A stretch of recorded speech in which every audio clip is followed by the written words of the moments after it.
મહેસાણામાં ચોરીના ગુનામાં પોલીસે અટકાયત કરેલા પાટીદાર યુવાનના મોતના મામલે પાટીદારો આકરા પાણીએ છે. પોલીસ મારથી પાટીદાર યુવાન કેતન પટેલનું મોત થયાનો મૃતકના પરિવારજનો અને પાટીદાર નેતાઓ આક્ષેપ કરી રહ્યા છે. કેતન પટેલના મોત બાદ ત્રીજા દિવસે પણ પરિવારજનોએ મૃતદેહનો સ્વીકાર કર્યો નથી.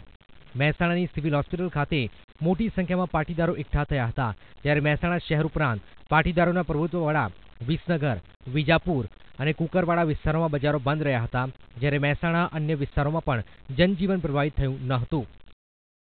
જેવા પોલીસ વાળાએ મારા છોકરાને મારી નાખ્યો છે એમના ઉપર કાયદેસરની કાર્યવાહી નહીં થાય. ભલે મારો દીકરો તો મરી ગયો હોય, હું એને કોઈ કહેતો નથી, પણ જે મારા પાટીદારના 12 દીકરાઓ મરી ગયા છે અને એ બધા ભેગા થઈને હવે અમે લડાઈ લડવાના. હું એટલો મારો છોકરો તો ગયો એનો હું નથી અફસોસ કરતો. હવે મારા 12 પાટીદારોના દીકરાઓ મર્યા છે એમના ઉપર આ બધું છે, એમના ઉપર જ અમે બેસવાના ભવિષ્યમાં.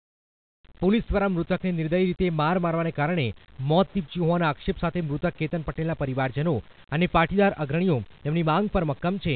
જવાબદાર પોલીસ કર્મચારીઓ વિરુદ્ધ હત્યાની કલમ હેઠળ ફરિયાદ નોંધવાની સાથે તેમને જેલ હવાલે કરવાની માંગ કરી રહ્યા છે.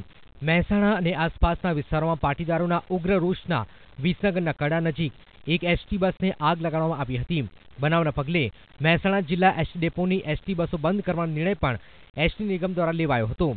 ઉત્તર ગુજરાત બંધના પગલે મહેસાણા અને આસપાસના અનેક વિસ્તારોમાં ટાયરો સળગાવી ચક્કાજામ કરવાનો પ્રયત્ન કરવામાં આવ્યો હતો. બંધના સમર્થનમાં જોડાયેલા કોંગ્રેસી કાર્યકરો દ્વારા પણ દાનેરા સહિત કેટલાક વિસ્તારોમાં દેખાવો કર્યા હતા. જોકે હિંમતનગર, અરવલ્લી અને પાટણ જિલ્લામાં બંધને સફળતા મળી ન હતી. પાટીદાર આગેવાનોએ જિલ્લા કલેક્ટરને આવેદનપત્ર આપી પોતાનો રોષ નોંધાવ્યો હતો.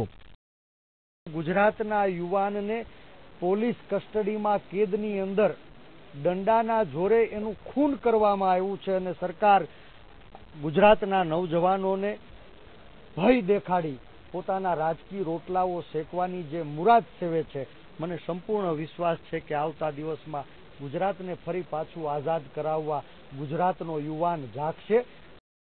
પાટીદારોની ધાર્મિક સંસ્થાઓ દ્વારા બંધને ટેકો આપવામાં આવ્યો હતો.